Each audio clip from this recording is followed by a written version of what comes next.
Hey y'all, you're listening to Criminalist Behavior Podcast. It is a show that takes you deep into the heart of Louisiana's history, current, and most chilling true crime stories.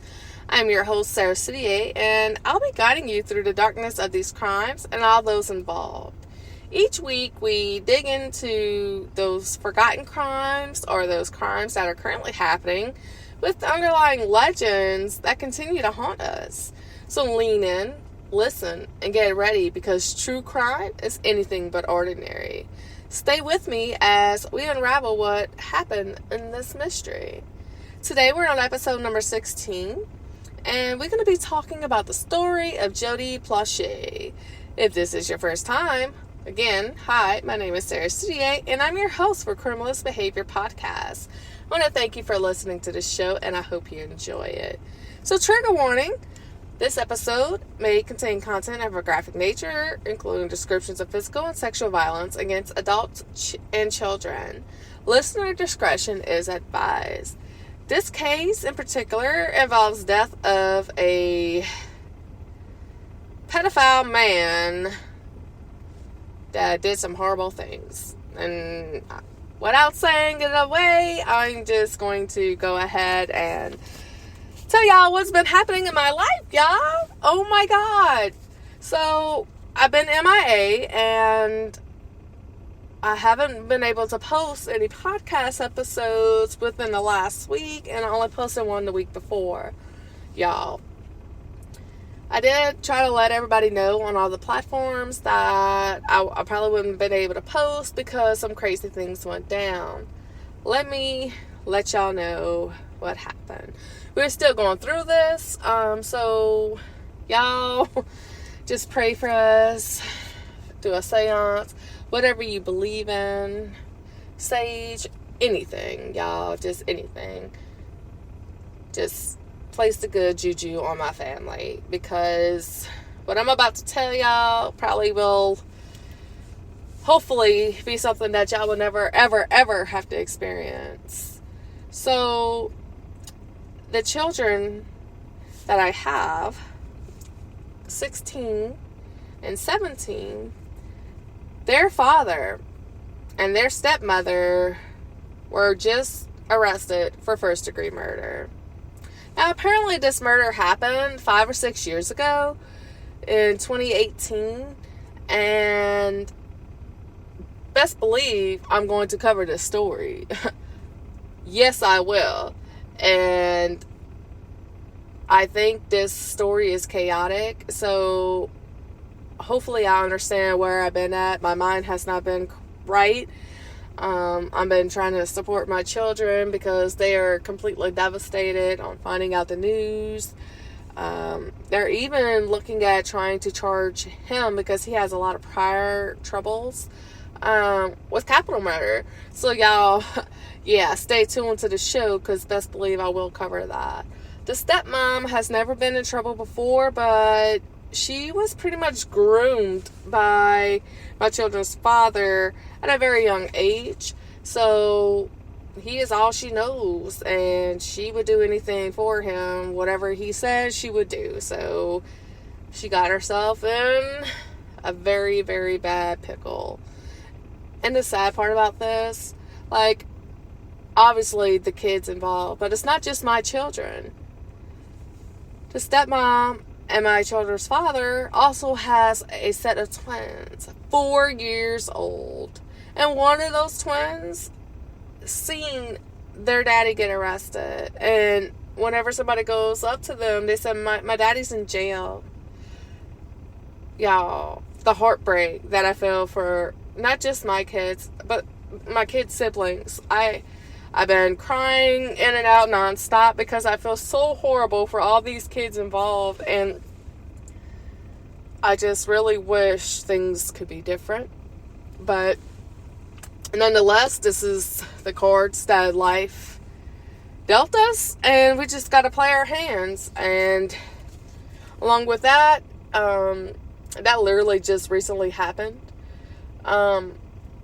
My children also my son was in a diesel mechanic competition, and my daughter tried out for cheer, which they both didn't succeed like they wanted to. My daughter did not make cheer, even though she was on the cheer team last year, and my son didn't win the scholarship. He placed 4th, but this was his first year. I think they did amazing, and I'm sure with all of this on their plate with their father that, well, I'm surprised they were able to get up and even do it. So I commend my children. I am very proud of my children, but my daughter's going to try for dance, and my son, he's going to be back at it next year, and he said he's going to get that. So thank y'all for y'all understanding. I'm sorry.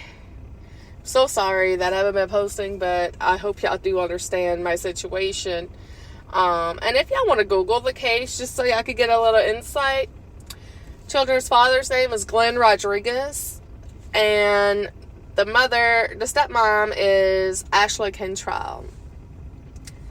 It was a missing person in 2018 in Louisiana. So if y'all want to go ahead and Google that, have at it. But I'm sure y'all plaster that. I'm sure you just Google up Glenn Rodriguez or missing case solved in 2018. Y'all gonna see it. It's all over. It's everywhere. It's on the news, every channel. It's on the radio. It's chaotic. But now we're gonna get to today's case. Again, we're talking about Jody Plauché. This was a very, very well-known case. I'm not sure that newcomers or new age people are aware of this, but yeah, this case happened on live TV. Well, some of this case. So, born on April 27, 1972, Jody Plauché, also, his real name is Joseph Boyce Plauché, but they called him Jody. He grew up in Baton Rouge, and he was one of the last children born. So he was born to Gary and June, and he had 3 siblings: Sissy, Jennifer Laurie, and Gary Jr. and Jeffrey Michael. Now, Gary was also known as Bubba, and Jeffrey Michael was also known as Mikey. Jody Plauché's mother's name is June Sheridan Plauché, and she really prefers to stay out of the limelight. She does not want all that media attention, which I cannot blame her. But she was separated from Jody's father, Gary Plauche, at the time this incident happened. So it all began in 1983, in the spring of 1983, when June enrolled all of her kids into a karate class ran by Jeff Doucet. Does that name ring a bell, y'all? Yes, Jeffrey Doucet. So Jody's mother was completely oblivious to Jeff's predisposition and previous molestation incidents, because, well, we're going to get into it, so I'm not even going to go any further into that until we get further in the case. So Jody Plauche was just 10 years old when he started taking these karate lessons from Jeffrey Doucet. And in his mind, Jeff became like his best friend. And he was in 5th grade. Not Jeff, Jody. Jody was in 5th grade. So Jeffrey